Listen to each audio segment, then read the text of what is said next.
कल हमने चित्त विक्षेप देखा था, चित्त वृत्ति हो गया, चित्त विक्षेप हो गया।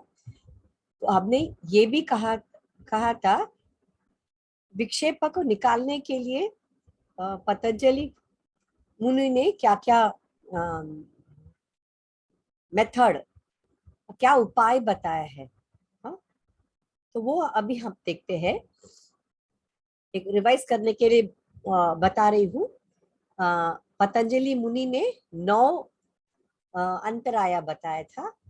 व्याधि, स्थान, संशय, प्रमाद, आलस्य, अविरति, भ्रांति दर्शन, अलब्ध भूमिकत्व, अनवस्थिति, ये 9 अंतराय बताए हैं। उन्होंने ये भी कहा है जहां पे ये 9 अंतराया है उसके साथ साथ सहभुवः भी होगा, विक्षेप सहभुवः यानी उपविक्षेप भी उसके साथ होगा, ये भी बताया था उन्होंने। तो उसमें 5 उन्होंने बताया, तो टोटल कुल मिला के 9 + 5 है।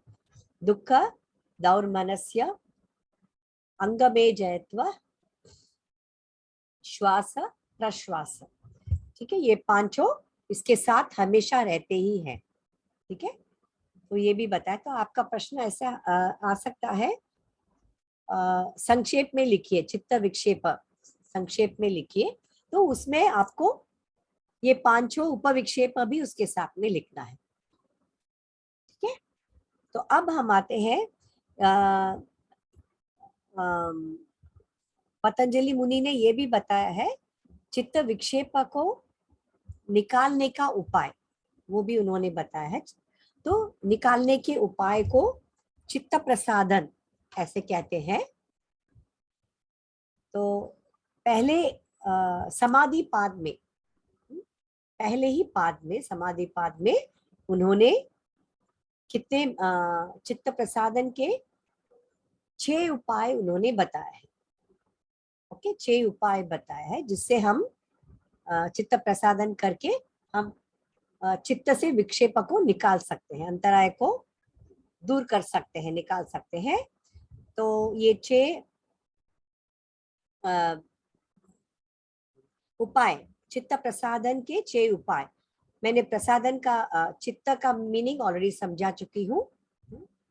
ये प्रकृति का अंश है और उसके चित्त मतलब कॉन्शियस होना, अवेयर होना, ये भी बता चुकी हूँ। और प्रसादन मतलब इस चित्त में जितने भी विक्षेप है, डिस्टर्बेंस है, ओके, उसका शुद्धि करना है, शुद्धि तो निर्मल करना है, मल निकालना है, तो उसको प्यूरिफिकेशन, उसको प्रसादन कहते हैं। और उस प्रसादन के ये, तो जब भी आपको कोई प्रश्न पूछा गया है सबसे पहले उसका अर्थ बताना है। अभी जैसे कि मैंने कहा, कोई भी शॉर्ट नोट्स या संक्षेप में लिखो ऐसे करके प्रश्न आया, तो सबसे पहले उस प्रश्न में कि क्या शब्द है उसके पहले अर्थ बताना है। जैसे कि चित्त का अर्थ बताना है, प्रसादन का अर्थ बताना है, उसके बाद बोलना है कि पतंजलि मुनि ने चित्त प्रसादन के 6 उपाय, पहले समाधि पाद में 6 उपाय बताए, उपायों का वर्णन किया है, फिर उनका नाम लिखना है। ठीक है, तो ये 6 उपायों का 4 भावनाएं, प्राणायाम, दिव्य विषय, ज्योतिषमति, वीतराग पुरुषों का ध्यान और स्वप्न, ये 6 उपाय बताए हैं। ये 6 उपाय कौन से पाद, कौन सा सूत्र में है वो हम देखते हैं अभी। सबसे पहले 4 भावनाएं। ओके, अच्छा, पतंजलि मुनि का ये कहना है, उनके अनुसार उनका ये कहना है, इस पूरे संसार में देखा जाए तो 4 तरह के भावनाएं होती है। 4 तरह की, घूम फिर के कैसे भी देखा जाए 4 तरह के सिचुएशंस होते हैं, 4 तरह की परिस्थितियां होती है, और उन 4 तरह की परिस्थितियों के लिए 4 तरह की भावनाएं बताए हैं। घूम फिर के कैसे भी आप देखा जाए, हाँ? तो ये 4 भावनाएं उन पे लागू होती है। अच्छा, वो भावनाएं क्या है? सबसे पहले हम देखते हैं, ये पतंजलि सूत्र में पहला पाद है समाधि पाद, उसमें 33 सूत्र में 33वां सूत्र में उन्होंने बताया है कि क्या है। अच्छा, उन्होंने क्या बताया है? मैत्री, करुणा, मुदिता, उपेक्षाणाम सुख दुख पुण्य अपुण्य विषयाणाम भावनातस चित्त प्रसादनम। यानी वो कहते हैं कि 4 तरह के विषय होते हैं और उन 4 तरह के विषयों के लिए 4 तरह की भावनाएं पतंजलि मुनि हमें बताते हैं। अच्छा, ये 4 तरह के विषय क्या है? सुख, दुख, पुण्य, अपुण्य। ये 4 तरह के आप बोल सकते हैं विषय या 4 तरह की परिस्थितियां। इस भौतिक संसार में ये 4 तरह की ही परिस्थितियां होते हैं और उनके तरफ हमारी क्या भावना होनी चाहिए वो बताते हैं। यानी ऐसे बताते हैं, जो सुख है, सुखी रहते हैं, उनके तरफ हमारा मैत्री का भावना होना चाहिए। अच्छा, ये क्या होता है मैं आगे बताऊंगी आपको। और जो दुखी है उनके तरफ हमारी क्या भावना होनी चाहिए? देखिए, 4 तरह के विषय या 4 तरह की परिस्थिति है। जो दुखी है इस संसार में, उनके प्रति हमारे क्या भावना होनी चाहिए? करुणा। हमें उनको करुणा दिखाना चाहिए। और जो पुण्य कर्म करते हैं, जो अच्छे कर्म करते हैं, जो योगी लोग है या ऋषि मुनि जो अच्छे कर्म करते हैं, उनके तरफ हमारी क्या भावना होनी चाहिए? मुदिता। मुदिता यानी हमें आनंद प्रकट करना चाहिए। जो पुण्य काम करते हैं और जो अपुण्य काम करते हैं, यानी जो अच्छे कर्म नहीं करते हैं, उनके तरफ, उनके प्रति हमारी क्या भावनाएं होनी चाहिए? उपेक्षा।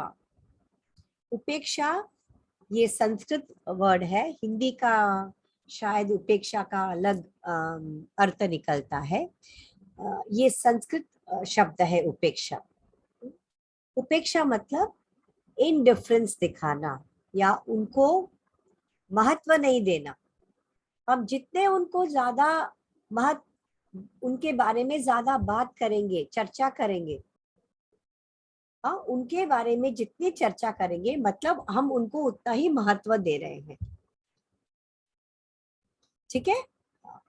तो ये 4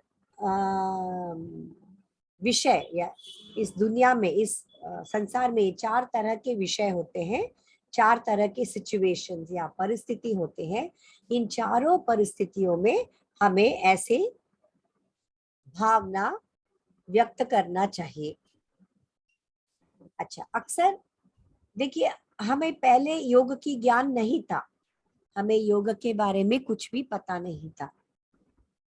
तब हम क्या करते थे? हाँ, किसी को भी हम करुणा दिखाते थे। कोई मगरमच्छ के आंसू बहा दिया, हम उनके तरफ करुणा दिखाते थे। उसमें नुकसान किसका है? हमारा ही नुकसान है। फिर हम कंप्लेन करते हैं, मैंने उसकी मदद की, मैंने उसको करुणा दिखाया, तो भी उसने मुझे ऐसा किया। राइट? तो हमें क्या करना चाहिए? पहले सिचुएशन को स्टडी करना चाहिए, अच्छी तरह से स्टडी करके फिर हमें खुद को पहले जज करना चाहिए, ये किस में आता है? ये सुखी इसमें आता है या दुख इसमें आता है? क्या ये इंसान पुण्य करने वाला है या वो इंसान अपुण्य करने वाला में से है? हमें खुद को स्टडी करना चाहिए, फिर ये भावना दिखाना चाहिए। यही तरीका है चित्त विक्षेप, अंतराया को निकालने का ये सबसे आसान तरीका उन्होंने बताया है। ठीक है, हम देखते हैं कि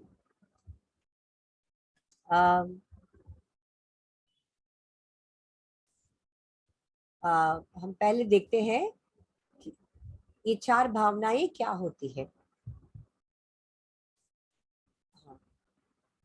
मैत्री, तो सबसे पहले मैत्री भावना किसके तरफ दिखाना चाहिए?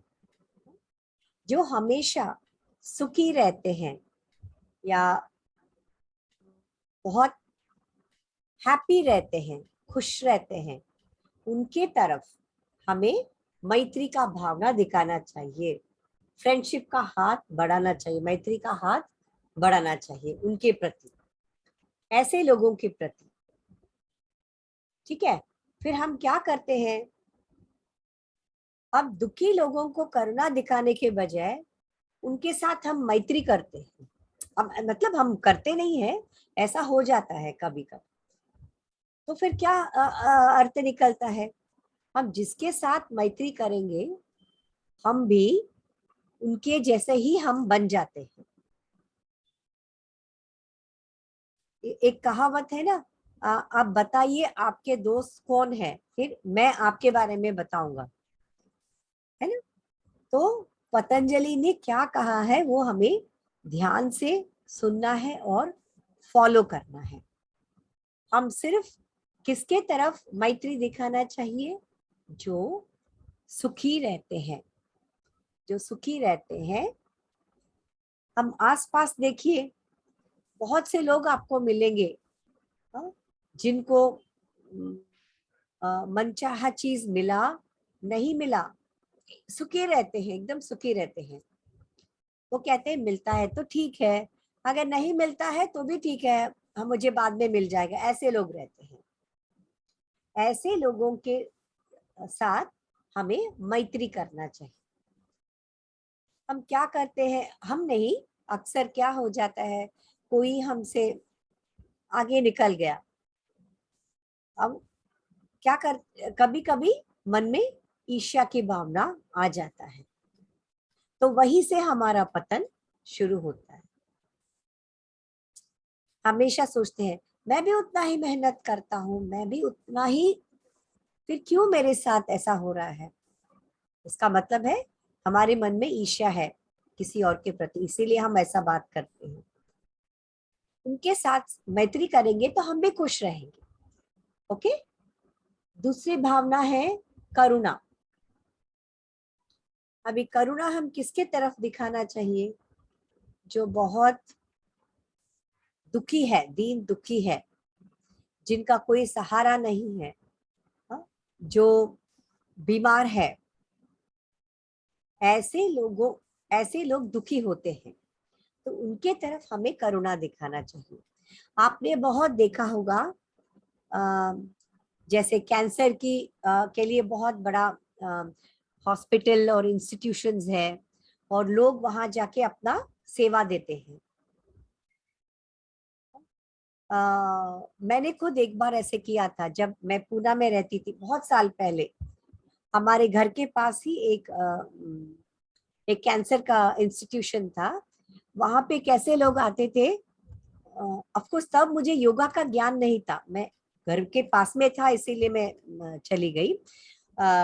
वहां के कैंसर के लास्ट स्टेज में वहां आते थे, जहाँ कोई उम्मीद ही नहीं है बचने का, तब वहां आते हैं। तो तब हम क्या करते थे, कोई कॉमेडी शोज करता था, तो मैं उनको हंसाने के लिए, मतलब हर एक के पसंद के ऊपर, किसी किसी को भगवत गीता का बहुत शौक था, तो मैं वहां जाके उनको भगवत गीता पढ़ के सुनाती थी, पढ़ के सुनाती थी, बस सिंपल, उसी में वो खुश हो जाते थे। किसी को भजन सुनना था तो उनको भजन हम सुनाते थे, ऐसे।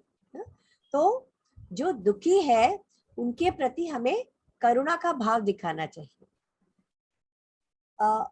बेस्ट एग्जाम्पल है, देखिए ना,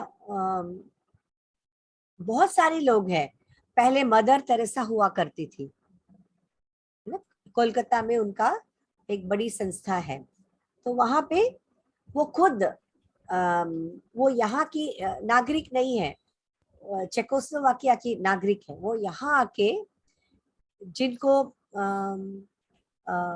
कुष्ठ रोग होता था बहुत लोगों को, वो आके, पहले हम क्या सोचते थे, कुष्ठ रोग बहुत कंटेजियस है, मतलब छूने से हमें हो जाएगा, लेकिन वो क्या करती थी, यहाँ आके उनकी सेवा करती थी।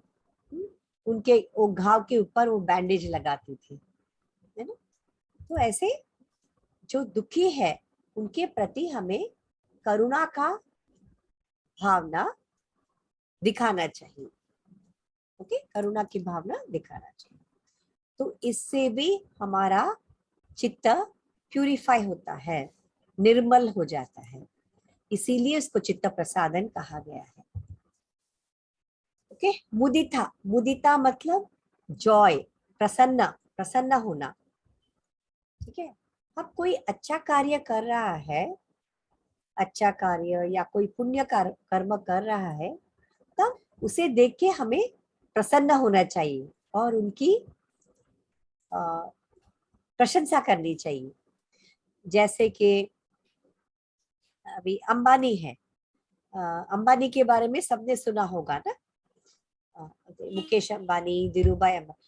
तो ये लोग क्या करते हैं, बहुत सारी संस्थाएं खोलते हैं, और जो गरीब बच्चे हैं, जो रास्ते पे जो बच्चे हैं, उनको शेल्टर में लाते हैं, उनको खाना खिलाते हैं, उनको एजुकेशन देते हैं। एजुकेशन बहुत ही इम्पोर्टेंट है ना, तो उनको एजुकेशन देते हैं। तो हमें क्या होना, मन में प्रसन्नता होनी चाहिए, वो देखो कितना अच्छा कार्य कर रहे हैं। लेकिन कोई कोई लोग क्या सोचते हैं, अरे उनके पास बहुत पैसा है, उनका टैक्स का पैसा बचाने के लिए वो ऐसा करते। ठीक है ना, उसने टैक्स का पैसा बचाने के लिए किया, तो भी उसने किया ना, अच्छा कार्य किया है ना, तो उसे देख के हमें प्रसन्न होनी चाहिए, प्रसन्नता दिखाना चाहिए। अच्छा, हर कोई अंबानी बन के ही ऐसा करना चाहिए, ऐसा कोई जरूरी नहीं है। हम भी अपने स्तर पे हम कर सकते हैं, अपने लेवल में, अपने स्तर में हम कर सकते हैं। ठीक है, तो ऐसे कार्य जो करते हैं उनको देख के हमें प्रसन्नता दिखानी चाहिए और उनकी प्रशंसा करनी चाहिए। ठीक है, तो ये मुदिता मतलब प्रसन्नता। तो मुदिता, आप सोचिए, ये हमारे रोजमर्रा की जिंदगी में भी ये अप्लाई कर सकते हैं। ठीक है, तो आप अपने आसपास में क्या होता है एकदम जागरूक होके देखिए, सुनिए, और आप ये भी सोचिए कि ये पतंजलि का सूत्र कहाँ पे अप्लाई होता है, कहाँ पे हम लागू कर सकते हैं। ऐसा नहीं है कि हम बीए एमए के लिए हम पढ़ाई करते हैं और हमने एग्जाम दे दिया, पास हो गए, ऐसा नहीं है। आप जागरूक होके देखिए चारों तरफ, हर एक सूत्र हमारी रोजमर्रा की जिंदगी में हम लागू कर सकते हैं। ओके, उपेक्षा, उपेक्षा मतलब अगर किसी ने दुष्ट कर्म किया, अच्छे कर्म नहीं किया, जानबूझ के, जानकर किया, तब हम क्या करते हैं, उनके बारे में हम भला बुरा कहते हैं, हमारा क्रोध हम दिखाते हैं उनके तरफ, ऐसा करते हैं। ठीक है, कुछ नहीं है, 4 दिन पहले की बात है। आप देखिए कि प्रेजेंट सिचुएशन हमारे भारत में क्या हो रहा है, वो आप देखिए। एक लेडी है नुपुर शर्मा, बीजेपी की प्रवक्ता थी, उन्होंने मुंह से एक शब्द उनके लिए निकल गया दूसरी कम्युनिटी के बारे में, गलती से नहीं, उनके उनके ही पुस्तक में ऐसा दिया गया है, तो उन्होंने गलती से मुंह से उनको डिबेट के समय में निकल गया। अब कैसे बवाल हो गया, आप जानते हैं ना, आप अवेयर है ना क्या हो गया। विकास जी, प्रशांत जी, आप जी नहीं मैम, नहीं आप शायद नहीं। सुनने में नहीं, याद अच्छा नहीं आ रहा, अच्छा सुना ही अच्छा, होगा तो। नहीं नहीं, आपने न्यूज नहीं देखा होगा, ये न्यूज में हमने, अच्छा हुआ आपने न्यूज नहीं देखा। एक तरह से अच्छा हुआ।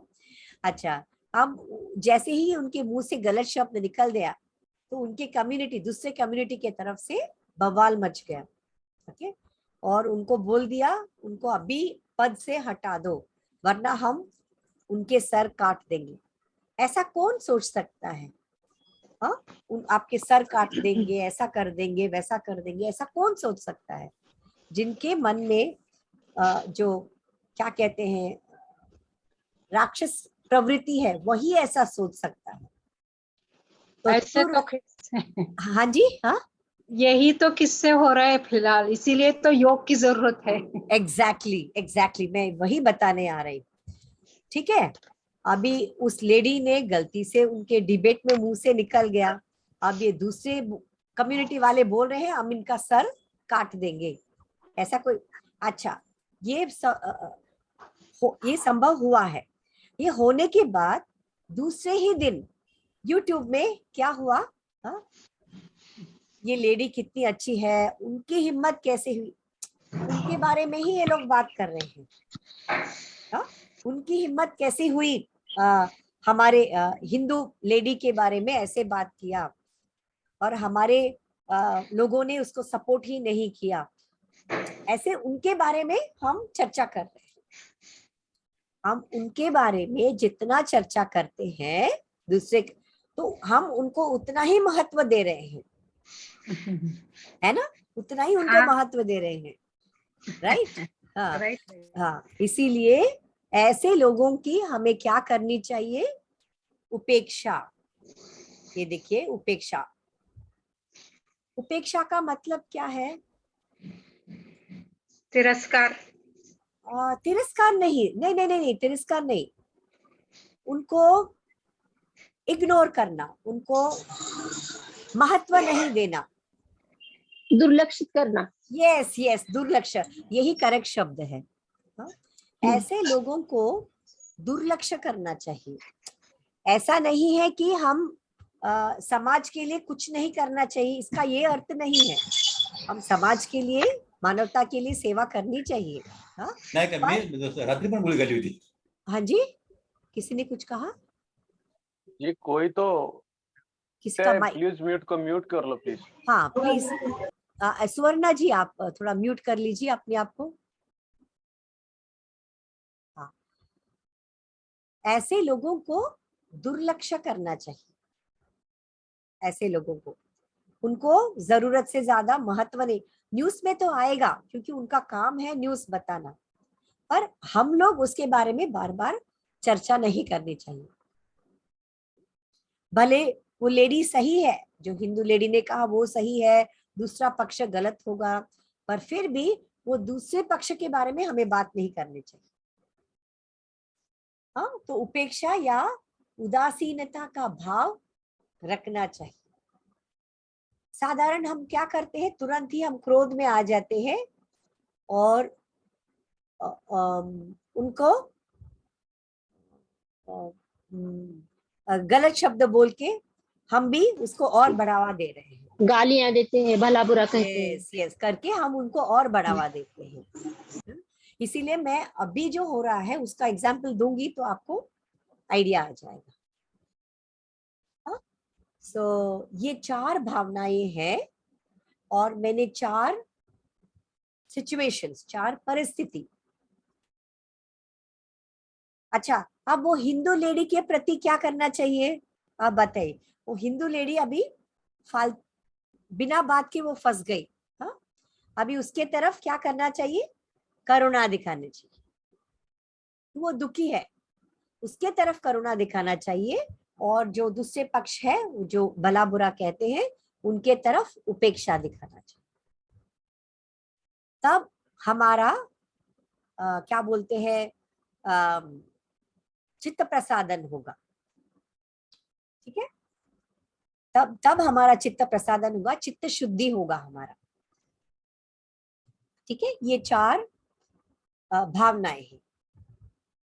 ठीक है, तो जैसे सुखी जनों में मैं सुखी हूँ, जो सुखी है उनके साथ मैं भी सुखी हूँ। ईर्ष्या की भावना दिखाने से अच्छा मैं सुखी हूँ ऐसे समझकर उनके साथ प्रेम करे, प्रेम से रहे, ना कि ईर्ष्या के भावना दिखाए। ओके। और दुखियों को देखकर उनके दुख को निवृत्ति कैसे करना है, ऐसे हमें सोचना है। तो ऐसे सोचेंगे तो हमारे मन में दया की भावना आएगी, जागेगी। तो दया ही करे, ना ही उनको तिरस्कार नहीं करनी चाहिए। ठीक है। और पुण्य आत्माओं में उनके पुण्य की बड़ाई करना चाहिए। जैसे हम किसी की मदद करते, कुछ नहीं, एक छोटा सा हम रास्ते पे चल रहे हैं, एक अंधा आदमी है, आगे से एक गाड़ी आ रही है, तो हम क्या करते हैं, हम उसके हाथ पकड़ के उसको पीछे खींचते हैं, या किसी को मदद करते, क्रॉस कोई बुजुर्ग जा रहा है। ये सब छोटी छोटी बातें हैं, लेकिन वो छोटी छोटी बातें भी हमारी चित्त शुद्धि करती है। हमें एकदम सिली लगता है, इसमें क्या होगा, ऐसे नहीं, वो छोटी बातें में भी हमारी चित्त शुद्धि होती है। और जो पाप करते हैं, पापियों में उदासीनता व उपेक्षा धारण करे, उनके पाप में सम्मति प्रकट ना करे, उनसे द्वेष ना करे। हम जितना बात करते हैं, मतलब हम उनको सम्मति दे रहे हैं, उनके बारे में जितने हम बात करेंगे, चर्चा, इसका मतलब है हम उनको सम्मति दे रहे हैं, इसलिए हमें नहीं करना है। जब इस प्रकार मैत्री आदि ऐसे 4 भावनाएं करने से चित्त प्रसन्न व निर्मल होता है, तब इससे समाधि के तरफ हमें ले जाता है। इसीलिए ये चित्त प्रसादन बहुत ही इंपॉर्टेंट है, बहुत ही मुख्य है। इनके होने पर समाधि प्राप्त नहीं की जा सकती, क्योंकि चित्त मल है, विघ्न है, मल है और विघ्न है। जब तक ये है हमें समाधि प्राप्त नहीं। और योगा में शुरू शुरू में पतंजलि ऋषि ने क्या कहा है, योगः चित्त वृत्ति निरोधः। चित्त वृत्तियों का निरोध कब होगा, हम चित्त से ये मल विघ्न को निकालेंगे, विक्षेप को निकालेंगे, तभी हम वृत्तियों को निकाल सकते हैं। ओके, ये 4 भावनाएं हैं। अब दूसरा मेथड, दूसरा उपाय क्या बताया है उन्होंने, और ये सूत्र नंबर को प्लीज याद रखिए। हाँ, प्राणायाम, दूसरा मेथड है प्राणायाम। अच्छा, ये प्राणायाम मतलब क्या, जैसे हम नाड़ी शुद्धि प्राणायाम करते हैं, भ्रामरी प्राणायाम करते हैं, ऐसा है क्या? नहीं, ऐसा नहीं है, क्योंकि ये दूसरी सदी में लिखा गया है, तभी इन सब प्राणायाम था ही नहीं तब। तो प्राणायाम मतलब क्या है, यहाँ पे प्रच्छर्दन विधारणाभ्याम व प्राणस्य, ये 34 वाला सूत्र है, 34 वाला सूत्र है। इसका मतलब क्या है, अर्थात प्राण का वारंवार प्रच्छर्दन, प्रच्छर्दन मतलब हमारे प्राण को बाहर निकालना है, और क्या करना है, विधारणा, विधारणा मतलब उसको रोकना है। इसको प्राणायाम कहा गया है, पतंजलि ने इसको प्राणायाम कहा गया है। ठीक है।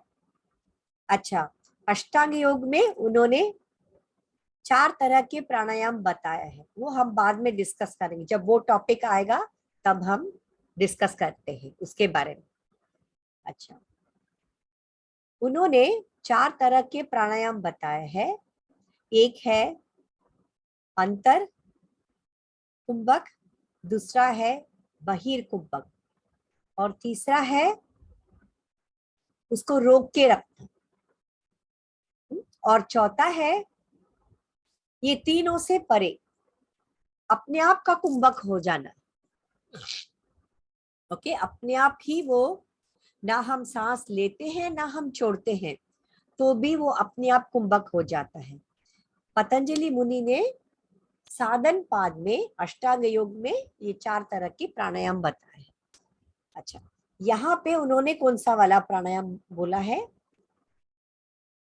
प्रच्चरदन, पहले सांस को बाहर निकालो, ऐसे ऐसे निकालो, फिर निकालने के बाद में उस सांस को रोक के रखना है। इससे भी चित्त शुद्धि होता है, चित्त प्रसादन होता है, चित्त निर्मल होता है। ठीक है, तो हम तुरंत सोचेंगे, ऐसे जोर से निकालना है ना, ऐसे करके अब बंद करते हैं, तो हम सोचेंगे कि ये तो कपालभाति जैसा दिखता है, ऐसा हम सोचेंगे, लेकिन ये कपालभाति नहीं है। आप कंफ्यूज मत कीजिए, ये जमाने में, पतंजलि के जमाने में कपालभाति था ही नहीं, कपालभाति बाद में आया है। ठीक है, तो इसीलिए इसको कहा गया है प्रच्छर्दन विधारणाभ्याम व प्राणस्य। प्राण को वारंवार प्रच्छर्दन करना है, बाहर निकालना है और रोकना है, फिर से बाहर निकालना है, फिर रोकना है। इसी को वारंवार करना है, इसी से हमारी चित्त शुद्धि,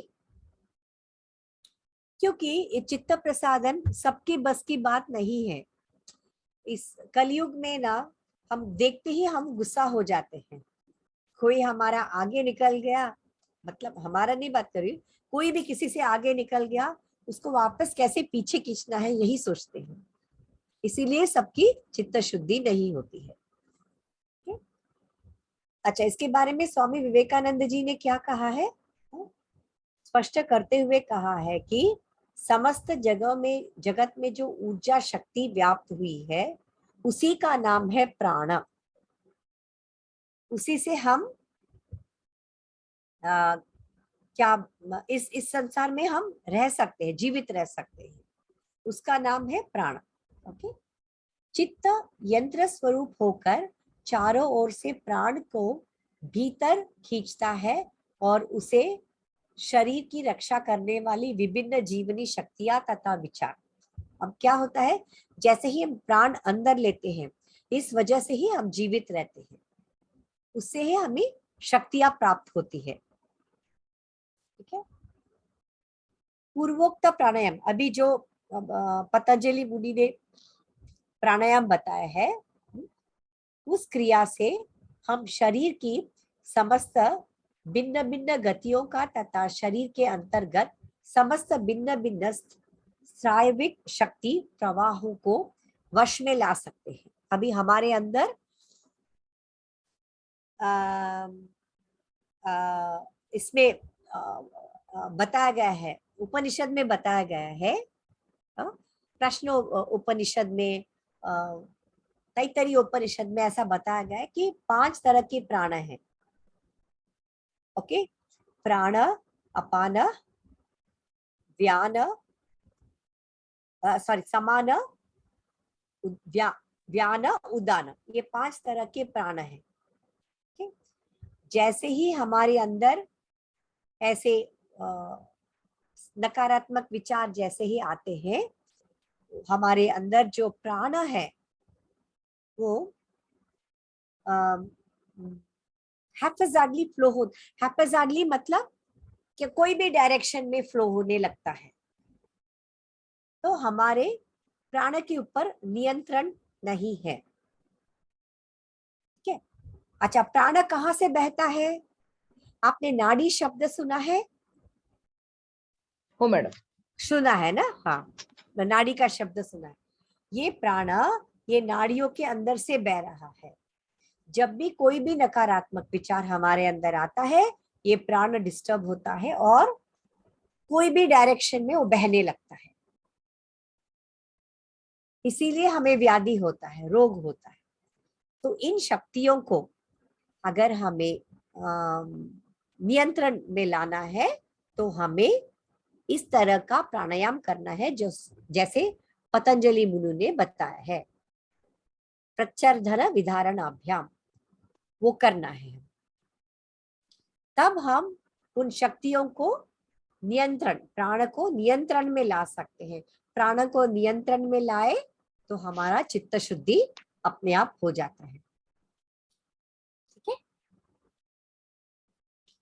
तो इसीलिए कहा है कि प्राणायाम की क्रिया द्वारा हम चित्त को निर्मल बना सकते हैं। इसमें प्राण वायु के अंदर खींचते हैं, तत्पश्चात श्वास बाहर निकालकर वही श्वास को हम रोकते हैं। यह विधारण कहलाता है, जो रोकने का जो तरीका होता है। हाँ? जब हमें कोई दुर्गंध आता है तब भी हम नाक को बंद करते हैं ना, हम वो विधारण नहीं होता है। विधारण मतलब एक सिस्टमैटिक मेथड से, एक तरीके से जब हम उसको रोकते हैं, श्वास को रोकते हैं, वो विधारण कहलाता है। इससे क्या फायदा होता है? चित्त को एकाग्रता बढ़ती है, एकाग्र होता है और वो निर्मल। अच्छा, ये एकाग्र किसके लिए चाहिए? वापस पहले सूत्र में जाइए। चित्तवृत्ति निरोधः। ओके, निरोध मतलब रोकना है। रोकने से पहले हमें क्या करना चाहिए? चित्त को एकाग्र स्थिति में लाना चाहिए। अच्छा, चित्त को एकाग्र स्थिति में कब ला सकते हैं? जब हमारा चित्त शुद्ध होगा, निर्मल होगा, तब वो समाधि करने लायक हो जाता है चित्त। तब वो एकाग्र में आता है, समाधि के लायक हो जाता है, तब हम वृत्तियों को एक एक करके निकाल सकते हैं। ओके, तो ये दूसरा तरीका है। पहला मेथड 4 भावनाएं, मैत्री, करुणा एक्सेट्रा। दूसरा उपाय कौन सा बताया है? प्राणायाम। कौन सा प्राणायाम? कोई भी प्राणायाम नहीं है, इन्होंने जैसा बताया है, प्राण प्रच्छर्दन विधारण के वैसे ही मेथड से प्राण को रोकना है। ओके, अब तीसरे उपाय की तरफ आ जाता है। ये तीसरे उपाय, सॉरी, दिव्य विषय। अच्छा, ये दिव्य विषय के बारे में इन्होंने क्या सूत्र में क्या लिखा? ये 35 सूत्र है। विषयवती वा प्रवृत्तिर उत्पन्ना मनसः स्थिति निबंधिनी। ये पहले ही पाद में, समाधि पाद के 35 वाला सूत्र है। उसमें उन्होंने इसके बारे में, दिव्य विषय के बारे में उन्होंने बताया है। अच्छा, विषयवती प्रवृत्ति उत्पन्न, इसमें इसका अर्थ क्या है? जब हम ध्यान का अभ्यास करते हैं तब हमें हमारे चित्त को कोई भी दिव्य विषय के ऊपर बांध देना चाहिए। ओके, कोई भी एक दिव्य विषय के ऊपर हमें बांध देना चाहिए। उसके ऊपर हम एकाग्र करने का, धारणा करना चाहिए, एकाग्र करना चाहिए उसके ऊपर। कोई भी दिव्य विषय, बड़े बड़े ग्रंथ पढ़ना जरूरी नहीं है, कोई भी दिव्य विषय के ऊपर हम ध्यान करना चाहिए। अच्छा, जब हम ऐसे ध्यान करते हैं, दिव्य विषयों का ध्यान करते हैं, तो हमारे मन में आत्मविश्वास बढ़ता है और इसके कारण हमारे साधना में निरंतरता बनी रहती है। अच्छा, अब इसमें क्या होता है? जब हम दिव्य विषय के बारे में सोचते हैं, कोई भी देव के बारे में या हम किसी मंत्र के बारे में, कोई भी दिव्य विषय के बारे में ले लीजिए, हमारे मन में निरंतरता आती है। मतलब कल भी मुझे ये साधना करना है, कल भी मुझे साधना करना है, कि हम निरंतर उसकी हम साधना करेंगे। okay? वह साधना करने से भी हमारा चित्त शुद्ध होता है। ओके, चित्त प्रसादन होता है इससे भी। दिव्य विषय के अगर इस बारे में सोचेंगे तो अच्छा, अब स्वामी विवेकानंद ने इसके बारे में क्या कहा? अगर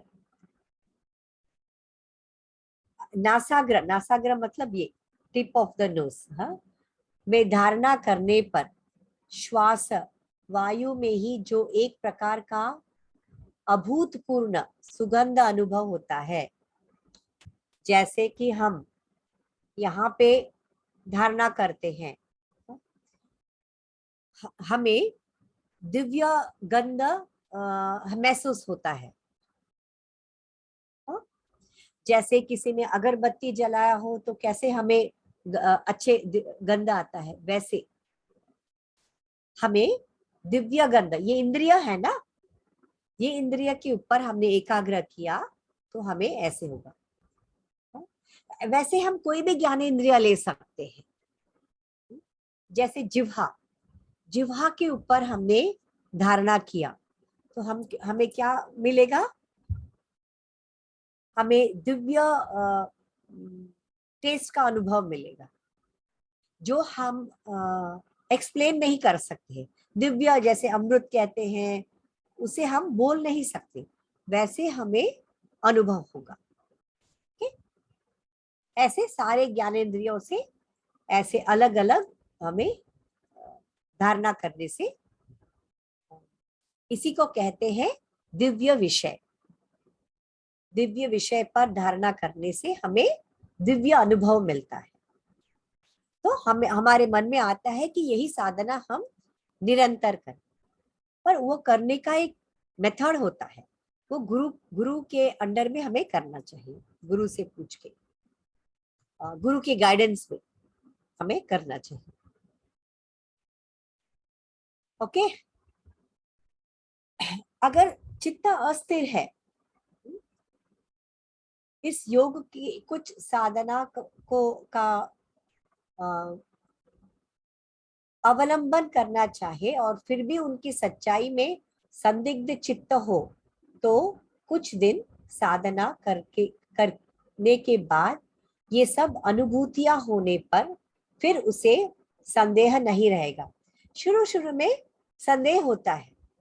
क्यों संदेह होता है? क्योंकि हमारे चित्त के अंदर सत्व नहीं है, सत्व नहीं है, सिर्फ तमस और रजस ही है। तो क्या करना चाहिए? उस रजस और तमस को थोड़ा सा दुर्लक्ष्य करके रोज वही साधना निरंतर करने से हमें, हमारे मन में जितने संदेह है वो निकल जाता है। इसीलिए महर्षि पतंजलि ने प्राणों का नियंत्रण अर्थात प्राणायाम द्वारा चित्त प्रसादन, इसीलिए उन्होंने पहले बताया कि पहले तुम प्राणायाम करके चित्त का प्रसादन करो, चित्त प्रसादन करना चाहिए। ओके, वो करके हम दिव्य विषयों के ऊपर हम ध्यान लगाएंगे तो हमें इजी होगा, थोड़ा सा इजी होगा। ओके, अब फोर्थ मेथड है। मैडम, हाँ जी, मैडम, हाँ जी, वो जीवा के स्थान पर ध्यान केंद्रित करने से ये बताइए ना और एक बार, जीवा के स्थान पर क्या हो, जिह्वा के बेनिफिट्स। स्थान पर हम ध्यान लगाएंगे, यानी धारणा करेंगे। हाँ, धारणा करने से हमें दिव्य टेस्ट की अनुभूति होगी। दिव्य यानी अमृत या अद्भुत, अद्भुत। यस, अद्भुत अमृत की टेस्ट की हमें अनुभूति होगी। पर ये आसान नहीं है, हमें निरंतर करते रहना पड़ता है अभ्यास, उसी का अभ्यास हमें निरंतर एक गुरु के गाइडेंस के अंडर हमें करना पड़ता है। तो ये हम ऐसा करेंगे तो दिव्य, लेकिन ये भी स्वामी विवेकानंद जी बताते हैं कि दिव्य विषयों पे ऊपर धारणा करने से पहले हमें प्राणायाम करना चाहिए। प्राणायाम मतलब कौन सा प्राणायाम? जैसे पतंजलि ने, महर्षि ने बताया है वैसा प्राणायाम, प्रच्छर्दन विधारणाम। अगर वो करके दिव्य विषयों पर हम धारणा करेंगे तो हमें आसान होगी, आगे चित्त प्रसादन करने में और आसानी हो जाएगी। ओके, अब हम ज्योतिषमती, अच्छा ये क्या कौन सा तरीका है हम देख लेते हैं। उसके लिए कौन सा सूत्र बताया है, 36 सूत्र समाधिपाद, ओके, विशोका व ज्योतिषमती, अथवा इसके अतिरिक्त शोक रहित ज्योतिषमती यानी प्रकाश वाला वृत्ति मन को स्थिर करने वाली होती है। विषयवती प्रवृत्ति की भांति विषयों का वृत्ति में हृत पद्म में मन को हृदय में मन को स्थिर किया जाता है। अब यहाँ पे ये देखिए, यह विषयवती तथा अस्मिता मात्र, इन्हें ज्योतिषमती कहा जाता है। इनके द्वारा योगी का चित्त स्थिति पद प्राप्त करता है। ओके, सभी कारणों में या शरीर में फैले हुए अभिमान का केंद्र हृदय है। ओके, हृदय देश को लक्ष्य कर, हृदय के ऊपर हमें एक ज्योति को विजुअलाइज करना चाहिए। ओके, स्थिर लक्ष्य कर, सर्व शरीर का स्थिर कर, सर्व शरीर पर व्याप्त उस स्थिरता के बोध या प्रकाश भाव की भावना करनी पड़ती है। हमारे हृदय में एक ज्योति है ऐसे समझ के उसके ऊपर हमें ध्यान करना है। ठीक है, अभी विशोक, शोक का मतलब दुख, दुखी होना है ना। शोक को दुखी कहते हैं ना, दुख कहते हैं, राइट। पर विशोक क्या कहते हैं, जब योगी उसमें बुद्धि विषयक संयम करता है तब वह सात्विक ज्योति स्वरूप आकाश तुल्य बसता हुआ चित्त कभी सूर्य, कभी चंद्र, कभी नक्षत्र, कभी मणिप्रभा आदि रूप की आकृति वाला प्रतीत होता है। ठीक है, हमारे हृदय के अंदर इसके बारे में हमें सोचना चाहिए। जैसे सूरज का प्रकाश है या चंद्रमा की प्रकाश है या नक्षत्र की प्रकाश, ऐसे हमारे हृदय के अंदर सोच के उसके ऊपर हमें ध्यान लगाना चाहिए। मतलब धारणा करना चाहिए, धारणा, ध्यान नहीं, उसके ऊपर धारणा करना चाहिए।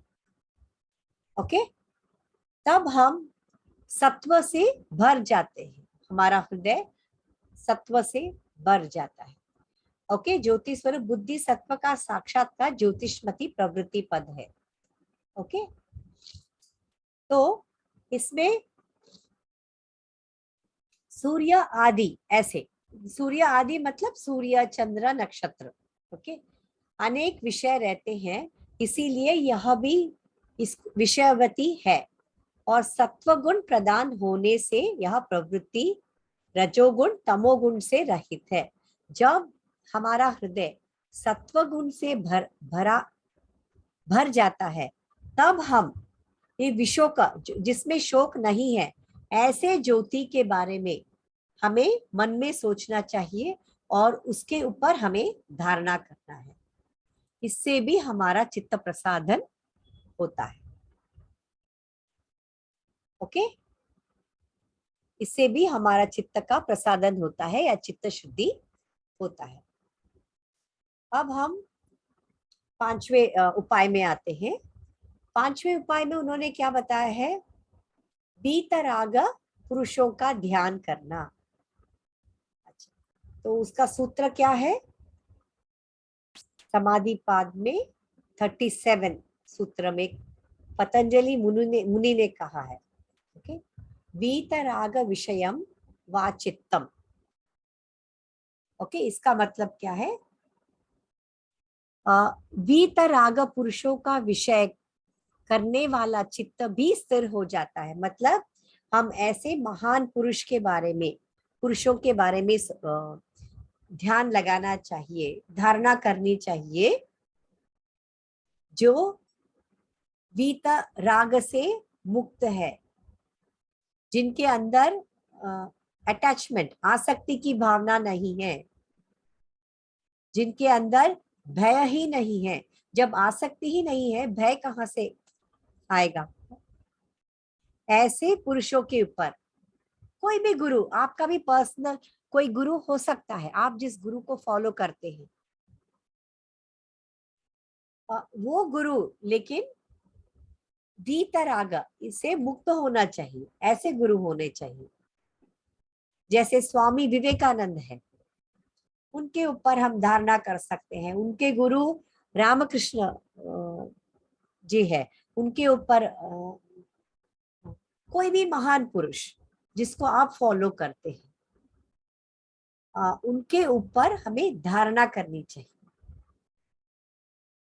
ठीक है, ऐसे धारणा करने से तो तब भी हमारी चित्त शुद्ध हो जाता है।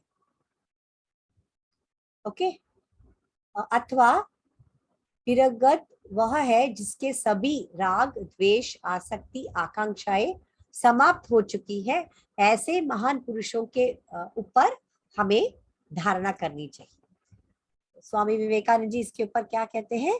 यदि अपने चित्त को रागहीन अर्थात संकल्पहीन किया जा सके तो उस चित्त भाव को अभ्यास द्वारा स्थिर करने पर भी वीतराग विषयक चित्त होता है। जब हम ऐसे धारणा करते हैं तो भी हमारा चित्त ऐसे वीतराग विषयक चित्त हो जाता है। जिस गुरु को आप फॉलो करते हैं, जिस गुरु के ऊपर आप धारणा करते हैं, नेचुरली आप भी उसके जैसे ही हो जाएंगे ना। इसीलिए हमारी भारतीय संस्कृति में गुरु शिष्य परंपरा है, इसीलिए हमारे इसमें सत्संग होता है। सत्संग बैठ के सुनने से भी हमारा चित्त शुद्धि होता है। ये सब चित्त शुद्धि के अलग अलग उपाय हैं।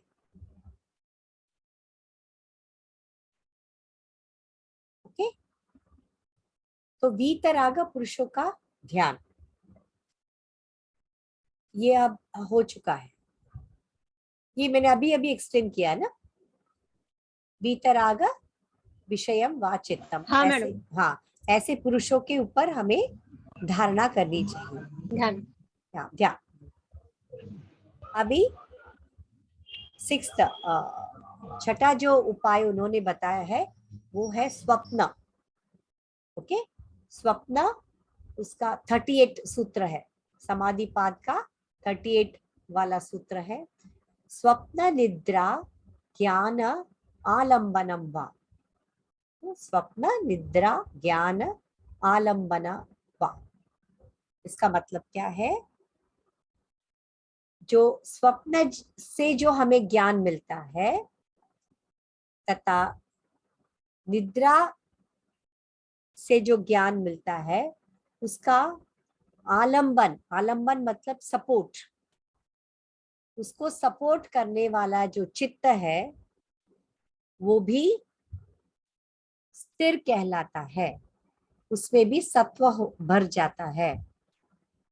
तो वो चित्त भी चित्त का प्रसादन होता है। ठीक है, तो अभी इसका मतलब क्या है? स्वप्न हम देखते हैं, निद्रा में भी हमें ज्ञान प्राप्त होता है, क्योंकि जब हम स्वप्न देखते हैं कभी कभी हम अपने गुरुओं को स्वप्न में देखते हैं, तो गुरु के ऊपर धारणा करनी चाहिए। या कभी कभी हम जो होली बुक्स है जैसे भगवत गीता है, वेदास है, उपनिषद, उन पुस्तकों को हम कभी कभी स्वप्न में देखते हैं। और उसका ज्ञान कब होता है? निद्रा खत्म होने के बाद जब हम उठते हैं हमें उसका ज्ञान होता है।